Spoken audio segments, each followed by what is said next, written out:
주의 날개 아래 거하는 것 주의 임재 안에 거하는 것 나의 가장 큰 소망 나의 가장 큰 은혜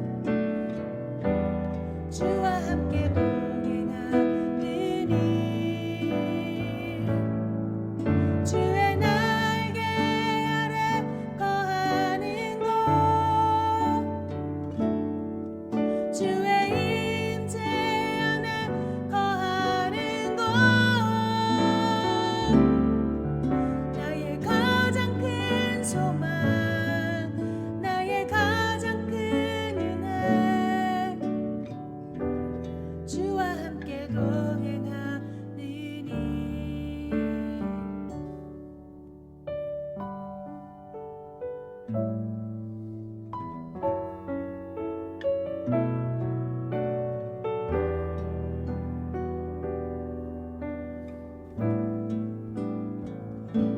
내 모습 이대로 사랑하시네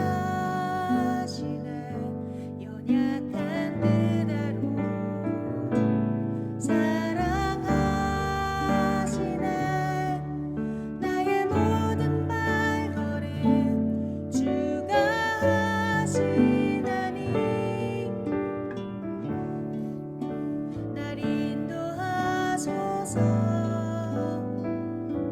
내 모습 이대로 사랑하시네 연약한 그대로 사랑하시네 나의 모든 발걸음 주가 하시나니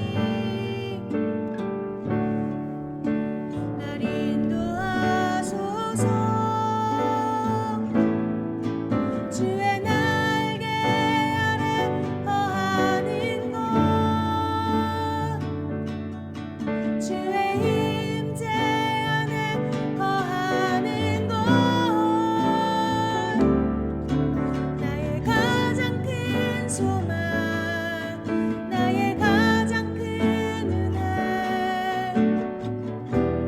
주와 함께 동행하느니 주의 날개 아래 거하는 것 주의 임재 안에 거하는 것 나의 가장 큰 소망 나의 가장 큰 은혜 주와 함께 동행하느니 주의 날개 아래 거하는 것 주의 임재 안에 거하는 것 나의 가장 큰 소망 나의 가장 큰 은혜 주와 함께 동행하느니 주의 날개 아래 거하는 것 주의 임재 안에 거하는 것 나의 가장 큰 소망 나의 가장 큰 은혜 주와 함께 동행하느니 나의 가장 큰 소망 나의 가장 큰 은혜 주와 함께 동행하느니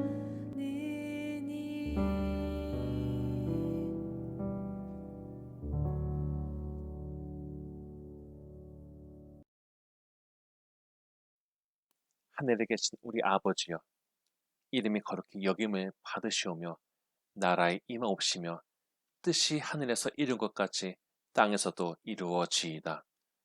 오늘날 우리에게 일용할 양식을 주옵시고 우리가 우리에게 죄 지은 자를 사하여 준 것 같이 우리 죄를 사하여 주옵시고 우리를 시험에 들게 하지 마옵시고 다만 악에서 구하옵소서. 대개 나라와 권세와 영광이 아버지께 영원히 있사옵나이다. 아멘. 교동문 37번 시편 91편의 내용입니다.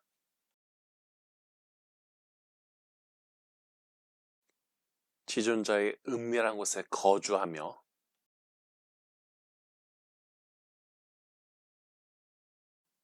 나는 여호와를 향하여 말하기를 그는 나의 피난처요 나의 요새요 내가 의뢰하는 하나님이나 하리니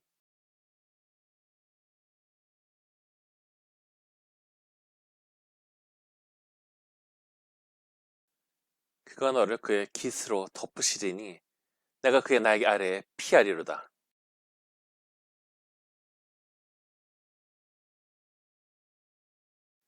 천명이 내 왼쪽에서 만명이 내 오른쪽에서 엎드러지나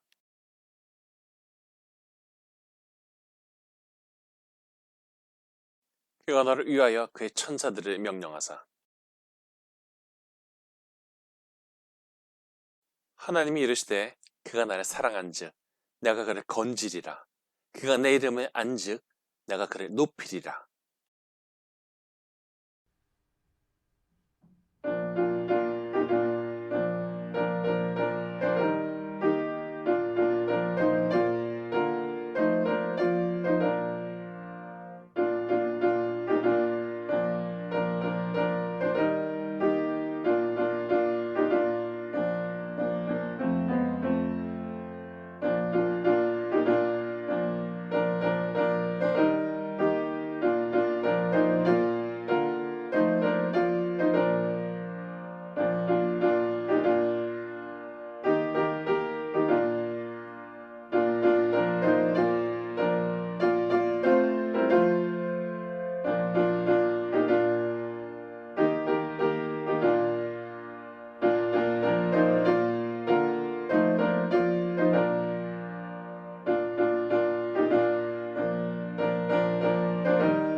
사랑이 많으신 하나님 감사합니다. 한 주간도 주님의 크신 은혜로 지켜주시고 또한 크신 사랑 안에서 살게 하시니 감사합니다. 주님의 독생자 예수 그리스도까지 내어주신 그 사랑과 은혜를 생각하며 저희들의 삶에서 매 순간 주님을 찬양하게 하시고 특별히 거룩히 드려지는 오늘 이 주일 예배를 통해 주님의 기뻐하시고 선하신 뜻을 알게 하여 주시옵소서. 사랑의 하나님, 저희들은 여러모로 연약하여 죄와 허물이 많고 때론 하나님보다 사람들이나 저희 자신을 의지하기도 하는 죄인들입니다. 광야에서 하나님이 주신 약속과 큰 은혜들을 잊고 불평하는 이스라엘 백성과 같은 자들임을 이 시간 회개하오니 이러한 저희들을 불쌍히 여기시고 자비를 베푸시어 저희들의 허다한 죄들을 용서해 주시옵소서. 하나님 앞에 교만한 자가 되지 않게 도와주시고 주님이 주시는 은혜 아니고는 저희들이 살 수 없음을 고백하게 하시옵소서. 하나님, 지금 한국, 미국을 포함한 온 세계에 다시 코로나 바이러스가 확산되고 있는 현실입니다. 아프신 분들 어깨하여 주시옵시고 끝이 없어 보이는 이러한 힘든 상황 가운데서도 지치지 않고 어려운 시기를 저희 사랑의 교회 성도님들께서 잘 이겨내실 수 있도록 평안한 마음과 믿음 주시기를 기도합니다. 오늘 말씀 전하시는 박성일 목사님 영육간에 강건케 하시고 전해지는 말씀이 각자 성도들의 처한 상황에 따라 다른 큰 감동이 있는 살아서 역사하는 말씀이 되게 하시옵소서. 오늘 주 안에서 참된 안식을 얻는 거룩한 하루 되기를 소원하며 이 모든 말씀 예수님의 이름으로 기도드립니다.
하나님, 우리가 숨만 편하게 쉬어도 감사할 수밖에 없는 상황에 있습니다.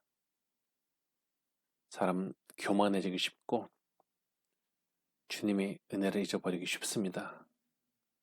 그러나 깨인 성도라면은 작은 것에서도 하나님의 도우심과 채우심을 보게 하시고 우리의 인생을 인도하시고 보호하실 하나님께 인색한 사람들이 되지 않게 하옵소서. 때로는 삶 가운데 어려운 상황에 처하는 경우도 있겠지만은 그 마음의 중심을 하나님께 드리려는 성도님들을 도와주시고 역사하여 주사 하나님께 기쁜 예물을 드리는 일들이 있게 하여 주시옵소서.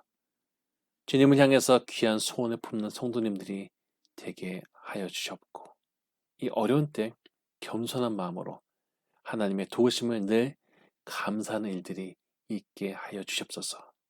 혹시 죄 가운데 고민하거나 오랜 방황 끝에 주님의 도우심을 바라며 낮아진 영혼들이 있다면 그 과거의 잘못을 기억하지 마시고 주님의 무한하신 자비로 덮어주시고 선한 손길로 축복하여 주사 그 영혼이 이제 하나님께 충실한 삶을 살게 하여 주시옵소서.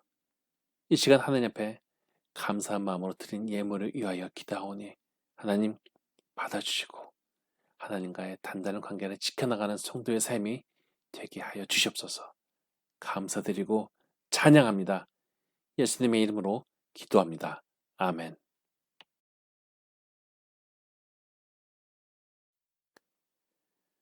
너희 구속자여 이스라엘의 거룩하니 여호와가 말하노라. 너희를 위하여 내가 바벨론에 사람을 보내어 모든 갈대아 사람에게 자기들이 연락하던 배를 타고 도망하여 내려가게 하리라. 나는 여호와 너희의 거룩한 이요 이스라엘의 창조자요 너희의 왕이니라. 나 여호와가 이같이 말하노라. 바다 가운데 길을 큰 물 가운데 지름길을 내고 병거와 말과 군대의 용사를 이끌어내어 그들의 일시에 엎드려져 일어나지 못하고 소멸하기를 꺼져가는 득불 같게 하였느니라. 너희는 이전 일을 기억하지 말며 옛날 일을 생각하지 말라. 보라, 내가 새 일을 행하리니 이제 나타낼 것이라. 너희가 그것을 알지 못하겠느냐? 반드시 내가 광야의 길을 사막의 강을 내리니 장차 들짐승 곧 승냥이와 타조도 나를 존경할 것은 내가 광야의 불을 사막의 강들을 내어 내 백성 내가 택한 자에게 마시게 할 것임이라. 이 백성이 내가 나를 위하여 지었나니 나를 찬송하게 하려 함이니라. 그러나 야곱아 너는 나를 부르지 아니하였고 이스라엘아 너는 나를 괴롭게 여겼으며 내 번제의 양은 내게로 가져오지 아니하였고 내 제물로 나를 공경하지 아니하였느니라. 나는 제물로 말미암아 너를 수고롭게 하지 아니하였고 유향으로 말미암아 너를 괴롭게 하지 아니하였거늘. 너는 나를 위하여 돈으로 향품을 사지 아니하며 희생의 기름으로 나를 흡족하게 하지 아니하고 내 죄짐으로 나를 수고롭게 하며 내 죄악으로 나를 괴롭게 하였느니라. 나 곧 나는 나를 위하여 내 허물을 도말하는 자니 내 죄를 기억하지 아니하리라.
네, 여러분 반갑습니다. 땡스기빙 기간 잘 보내고 계십니까? 오늘 본문의 말씀해 가지고 새 일을 행하리라 라는 제목으로 같이 은혜를 나누시겠습니다.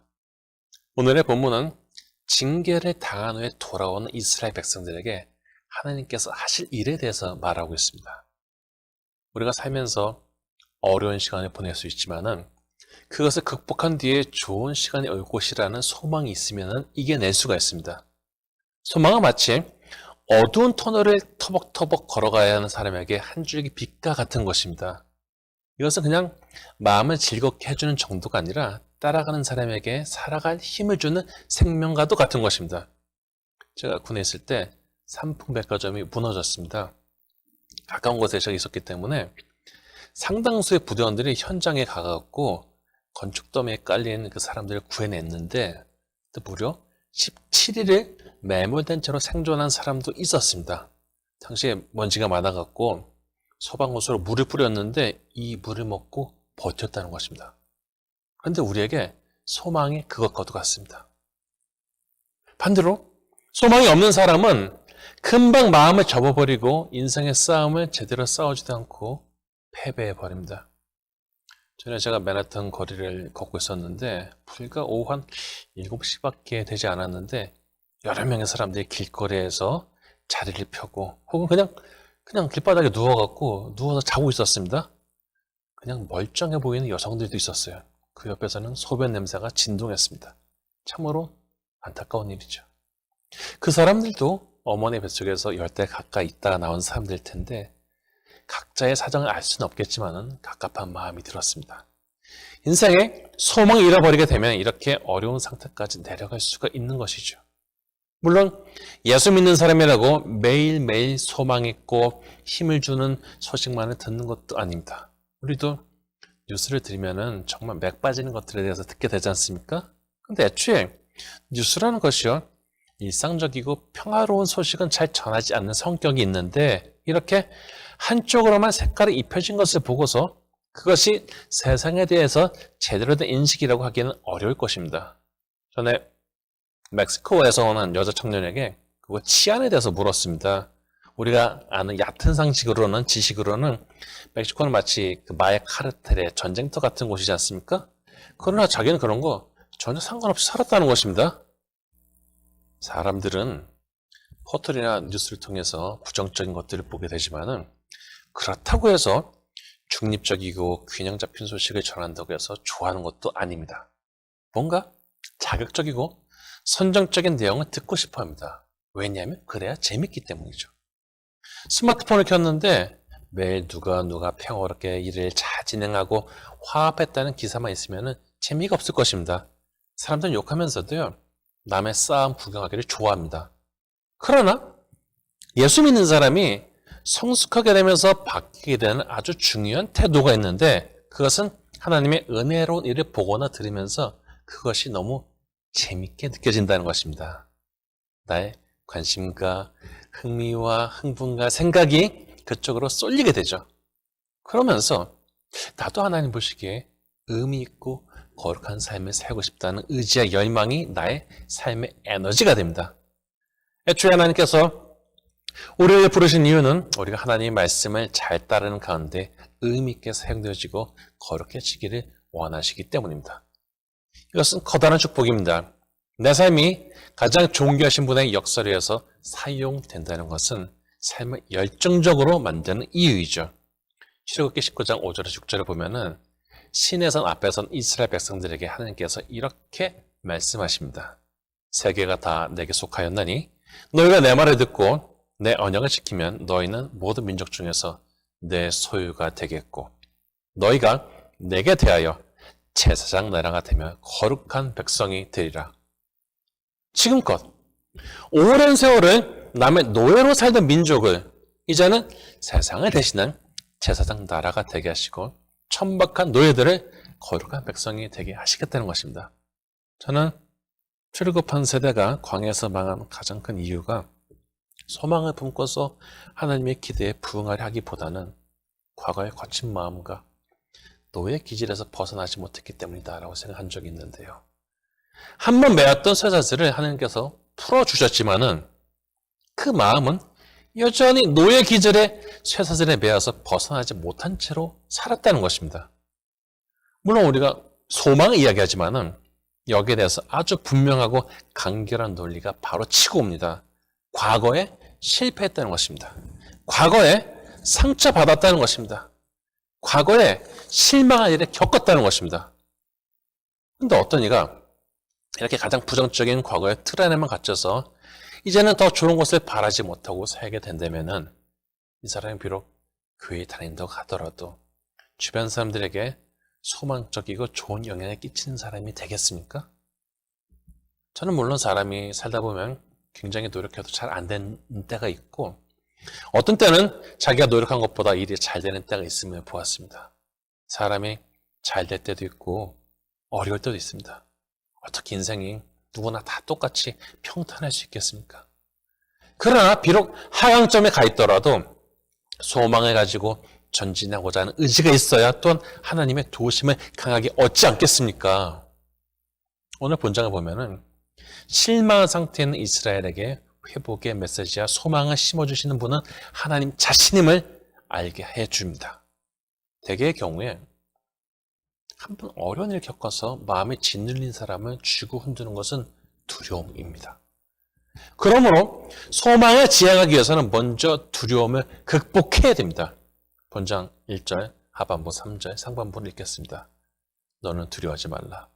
내가 너를 구속하였고 내가 너를 지명하여 불렀나니 너는 내 것이라. 내가 물 가운데 지날 때 내가 너와 함께 할 것이라. 강을 건널 때 물이 너를 침몰하지 못할 것이며 내가 불 가운데로 지날 때 타지도 아니할 것이요. 불꽃이 너를 사라지도 못하리니 대저 나는 여호와 내 하나님이며 이스라엘의 거룩한 이여 내 구원자임이라. 이렇게 하나님은 적극적으로 이스라엘의 구원자의 심을 밝히고 계십니다. 4절에 보면 비록 범죄한 이스라엘이었지만은 하나님 보시기에 그 눈에 보배롭고 존귀하며 사랑하신다라고 하십니다. 한편 보면 22에서 24절에 보면 하나님은 이스라엘이 잘못한 것에 대해서 지적하시는데 이스라엘이 하나님을 부르지도 아니하고 하나님을 괴롭게 여겼다라고 합니다. 이러니 하나님을 향하는 제사에 정성이 있을 리가 있겠습니까? 이들은 번제 양을 하나님께 가져오지 않았고 자신의 제물로 하나님을 공경하지 않았고 자신들이 드려야 될 것을 하나님께 드리지 않았습니다. 이렇게 하나님께 응당해야 하는 것에 대해서 소홀히 하면서 또 죄는 늘어났기 때문에 자신의 죄짐으로 하나님을 수고롭게 하며 죄악으로 하나님을 괴롭게 하였다라고 합니다. 유다가 멸망하기 전에 이들은 하나님을 향한 제사를 우습게 여기고 우상에게 그 마음이 가 있었으니 하나님은 이것을 영적인 간음으로 간주하셨고 그 생활 또한 사방에 불의한 피가 넘치게 하고 착취하는 것이 일상이 된 그들에게 하나님의 진노가 임하게 되었던 것입니다. 사실 이스라엘이 하나님의 회복을 얻는 것은 스스로 너무나도 진실되게 회개하거나 어떤 노력을 해서가 아니라 죄에 대한 값을 치르면서도 동시에 나타나는 하나님의 긍휼하심 때문이었습니다. 좋은 말로 기회를 주어도 이것을 우습게 여기고 죄가 쌓여가는 대상이 안타깝지만 징계를 통해서 반성하게 되는데 비록 전심으로 사지한 이스라엘은 아니었지만은 하나님께서는 25절에 스스로를 위해서 이들의 허물을 도말하고 그 죄를 기억하지 아니하시겠다라고 하십니다. 우리가 상대를 볼 때 그 사람의 과거를 같이 봅니다. 그것이 좋은 것일 수도 있고 상당히 꺼려지는 것일 수도 있습니다. 상대도 그것을 알기 때문에 스스로 자신이 없으면 오히려 자신의 과거의 잘못에도 불구하고 자기를 보호하기 위해서 공격적으로 나오기도 합니다. 그런데 우리의 마음을 보시는 하나님, 우리가 잊어버린 과거의 오점조차 다 기억하시는 하나님 앞에 선다면 얼마나 마음이 부담스럽고 피하고 싶겠습니까? 그러나 성경의 하나님은 소망을 주신 대상에 대해서 그 과거를 기억하지 아니하신다고 반복해서 알려주십니다. 이것은 우리가 하나님께 다가설 수 있도록 하나님께서 베푸시는 긍휼하심입니다. 그래서 우리는 하나님 앞에 감히 나아가면서 감사한 마음으로 서야 하는 것입니다. 우리가 잊지 말아야 할 것은 우리 스스로의 부족함으로 인해서 하나님과의 거리를 버리고 싶은 생각이 드는 때도 있겠지만은 우리의 구원자로 자처하시는 하나님을 찾지 않는 자체가 우리에게 커다란 실책이 된다는 것입니다. 하나님 안에 소망이 있는 사람은 그 영성생활 가운데 하나님을 부르는 것이 아주 자연스러워야 됩니다. 게다가 본장 7절에 보면 하나님은 구원의 소망을 말씀하시면서 하나님의 이름으로 불려지는 모든 자가 하나님의 영광을 위하여 창조된 자라고 하십니다. 사람의 소망의 성취는 하나님께는 영광의 순간이 되는데, 그런데 이런 역사는 생각지도 못한 곳에 길을 내시는 하나님의 개입하심을 통해서 드러나집니다. 마치 홍해가 가로막고 있었지만 그것을 말려서 길을 만드신 것처럼 하나님께서는 때로는 도저히 길이 아닌 곳에 몰아 놓으시고는요, 그 갑갑한 마음과 상황을 일시에 찬양과 기쁨으로 돌리시는 분이십니다. 그러므로 소망을 직접 체험하기 전에는 자연스럽게도 어렵고 고통스러운 시간들이 앞에 놓이게 됩니다. 변덕 부리기 쉽고 자기 좋은 것만 기억하기 좋아하는 사람들, 자기 좋은 대로 보고 싶은 것만 보는 사람들의 속성을 잘 아시는 하나님께서 소망을 주시는 분은 하나님뿐이심을 알게 하기 위해서 길이 없는 것처럼 보이는 자리에 우리를 세워 놓으시기도 하신다는 것입니다. 근데 심지어 인간도 길이 아닌 곳에 길을 놓았습니다. 우리가 사는 지역에 있는 그 허드슨 강강, 그 강은 모두 다 물길이 동서남북 다 연결되어 있지 않습니까? 무려 200년 전에 운하를 파서 물길이 없던 곳에 물길을 만들고 심지어는 수십 개의 수상 엘리베이터를 만들어서 물에 낙차 걱정 없이 화물을 수송할 수 있었죠. 원래 유럽에서 아시아에 가기 위해서는 아프리카의 희망봉을 이렇게 돌아서 가야 됐지만은 수에즈 운하를 파고서는 바로 갈 수 있게 됐고, 미국 동부에서 서부로 가려면은 남아메리카를 삥 돌아서 가야 되는데 여기에 파나마 운하를 만들어서 이것을 통과하면 되었습니다. 영국과 프랑스를 연결하는 유로스타라는 기차는 바닷속 깊은 곳에 바다의 그 지면보다 70m 아래로 터널을 뚫었어요. 그래갖고 이동하는 동안 바다 밑을 통과하는 것입니다. 이렇게 인간도 생각지 못한 곳에 길을 대는데 훨씬 더 위대하신 하나님께서는 우리 인생에 막힌 상황에서 길을 내시는 분이십니다. 16절을 보면 하나님께서는 나 여호와가 말하노라, 바다 가운데 길을, 물 가운데 지름길을 내고 라고 하시고, 18절에 보면 너희는 이전 일을 기억하지 말며 옛날 일을 생각하지 말라 라고 하시면서 19절에 보라, 내가 새 일을 행하리니 이제 나타날 것이라, 너희가 그것을 알지 못하겠느냐? 반드시 내가 광야의 길을, 사막의 강을 내리니 라고 하십니다. 하나님께 소망을 얻는 사람은 과거에 부정적이거나 실망스러운 일들만 계속해서 나열하고 이 사람 저 사람에게 전파하고 다니는 사람이 아니라 과거는 과거로 흘려보내고 이제 나의 삶의 길을 내신 하나님을 신뢰하면서 그 좋은 영향력을 나누는 사람이 되는 것입니다. 여러분은 경험하셨을 것입니다. 어떤 사람과 만나고 나면요, 몸에 힘이 다 빠지는 것 같고 결국 의심과 갈등만 남습니다. 당연히 이 사람은 과거에 제일 안 좋았던 것들만 골라갖고 나를 불안하게 만들고 소망을 잃어버리게 만듭니다. 그런데 어떤 사람은 만나고 나면 힘이 막 솟으면서 한번 잘해봐야겠다는 생각과 결심을 가지게 합니다. 우리가 어떤 사람이 되어야 되겠습니까? 그런데 어떤 사람은 과거에 있었던 실제를 가지고 말한 건데 그것이 뭐가 잘못된 것이며 오히려 명확한 근거도 없이 소망을 말하는 것이 실제로는 사람들을 기만하는 것이 아니냐라고 물을 것입니다. 우리가 잘 아는 마르크스가 남긴 말이 있죠. 종교는 민중의 아편이다. 이처럼 좋은 일이 있을 거다, 잘 될 거야 라고 하면서 소망을 주는 것이 사람들을 나약하게 만들고 헛된 것에 잡혀서 당장 눈앞에서 해야 될 가열찬 사회 투쟁을 져야 하는 것이 아닌가라고 수많은 사람들이 생각을 했고, 결국은 공산주의에 매진해서 죽창 들고 인간이 할 수 없는 일을 벌인 것이 불과 몇십 년밖에 되지 않았습니다. 이들은 천국 소망을 얘기하는 이 기독교 너무너무 싫어했어요. 지금 당장 세상 갖다가 뒤집어서 엎어야 되는데 근데 소망을 얘기해? 갈등과 과거의 상처, 분노와 이것만 이야기해야 되는데 하나님을 통해서 소망을 얻게 된 사람은요. 그냥 당장 나에게 달콤하기만 마약에 빠지듯이 나직 듣기에 좋은 소리만 듣고 싶어하는 사람이 아닙니다. 믿는 사람이 소망의 사람이 된다는 것은 오히려 어려운 과정과 단련을 통해서 얻어지게 되는 것입니다.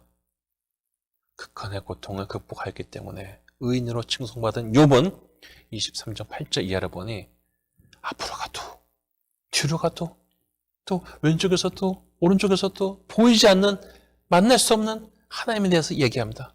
그만큼 삶의 코너에 몰려 있었다는 것입니다. 그러나 10절에 보면은 그러나 내가 가는 길에 그가 아시나니 그가 나를 단련하신 후에는 내가 순금같이 되어 나오리라 라고 소망의 고백을 합니다. 로마서 5장 3절에서 4절을 봐도 우리가 환난 중에도 즐거워하나니 이는 환난은 인내는 연단을 소망을 이루는 줄 알미로다 라고 합니다. 소망 있는 사람은요 그냥 막연하게 자기 좋은 대로 주장하는 사람이 아니라 오히려 어려움 가운데서도 역사하시는 하나님의 선하심을 신뢰하기 때문에 그 신뢰를 가지고 소망을 말할 수가 있는 것입니다. 즉 능력이 있고 힘이 있고 영성이 살아있는 사람이 소망의 말을 할 수가 있다는 것입니다. 여러분 병원에서 삶의 코너에 몰린 환자들이 드리는 예배를 직접 본 적이 있으십니까? 어떤 예배보다도 진실하고 오히려 소망이 있습니다. 고통을 당하면서 삶의 어렵고 외로운 싸움을 하면서도 이겨낼 수 있는 것은 하나님께서 이들의 소망이 되어주시기 때문입니다. 오래전에 제 친척 중에 한 분이 희귀병에 걸렸다고 합니다. 그냥 있으면 죽는 병이라고 했어요. 벌써 40년 전 일인데 그때 당시에는 한국 의학기술이 이렇게 발달하지 못했습니다. 만약에 여러분이 죽음에 이르는 희귀병 판단을 받았다면 어떤 생각이 들겠습니까? 저는 병원에서 사형 선고를 받고 기도원에 온 사람들을 여러 사람 봤어요. 이렇게 배에 복수가 차갖고 이렇게 배가 이렇게 다 나왔어요. 남자든 여자든. 근데 이 사람들이 어떤 생각을 가지게 되었겠습니까? 정말 삶의 절벽 위에 서 있는 느낌이지 않겠습니까?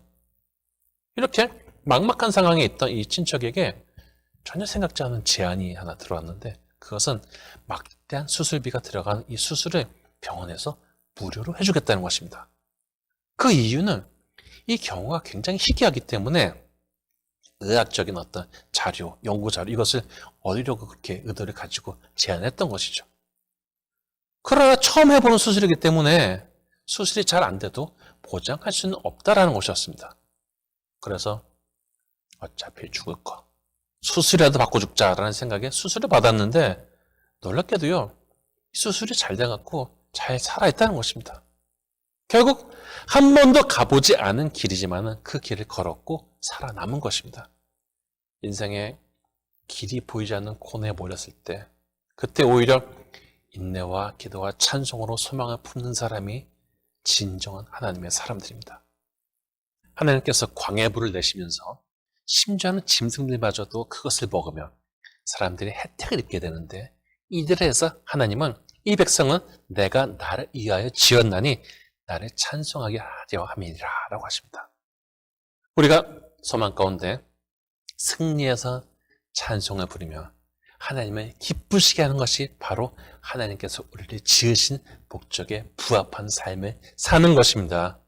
바로 이렇게 소망 가운데 찬양한 인생이 여러분의 것이 되시기를 축복합니다. 바로 얻기는 새해를 행하실 하나님을 신뢰하면서 소망을 품는 성도가 되어서 사막에서 강물을 마시는 일들이 인생에 있으시기를 주님의 이름으로 축원합니다.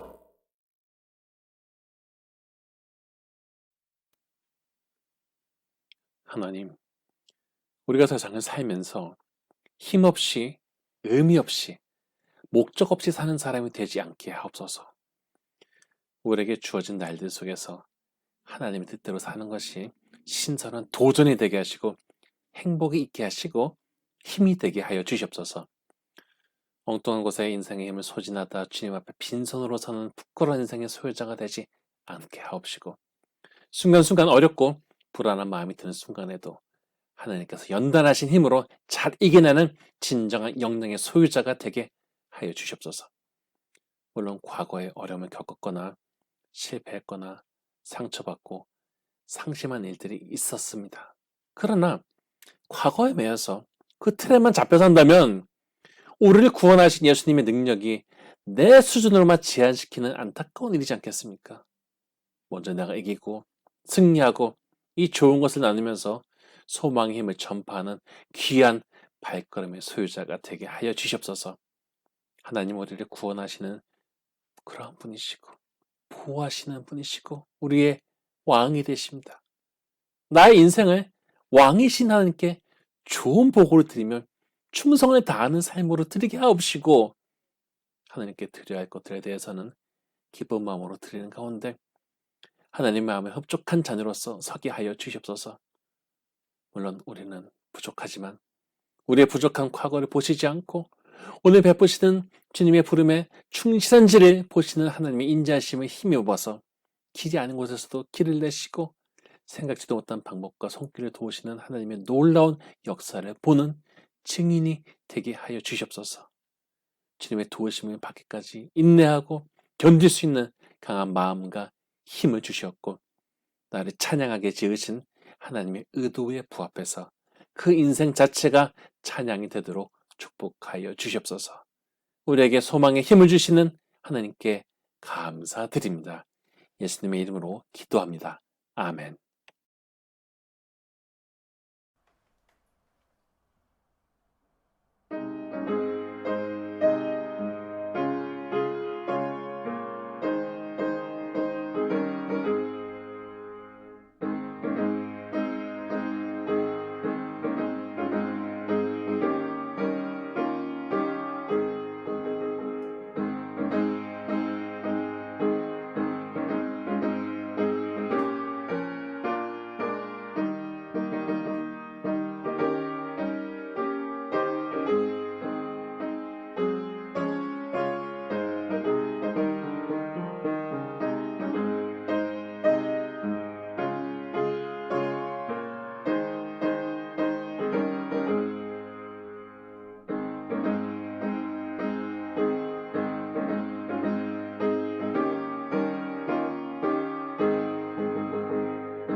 이제는 우리 주 예수 그리스도의 무한하신 은혜와 하나님 아버지의 지극하신 사랑과 성령님의 감화 감동 교통하심이 하나님을 향한 소망 가운데 기쁨을 누리고 하나님께 영광 드리기 원하는 성도님들 위해 영원토록 함께 하시기를 간절히 축원하나이다.